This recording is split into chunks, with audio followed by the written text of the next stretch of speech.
Hello mga mare! Ayan, itutur ko kayo sa aming bahay ngayon. Cheers! Ayan.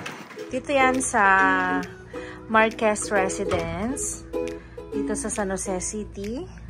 Dito kami mag-spend ng 2 days. Ayan. Ayan, meron silang ito yung pinakasalas nila. Tapos eto, meron din silang upuan. And then, pwede din siyang maging higaan. Ito naman, yung pinakalabas niya.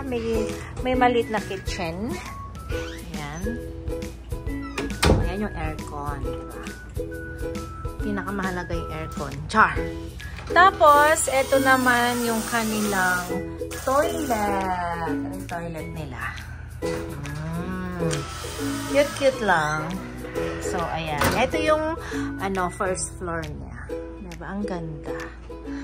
Nice. So, akyat tayo sa taas. Akyat tayo. Ayan, meron din siyang aircon. Ayan, pwede dalawa dyan. At, ayun.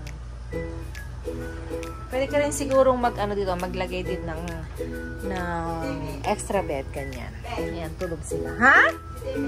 Asan? So, ayan. At yung anak ko daw ay nawawala. Wait lang, hanapin ko.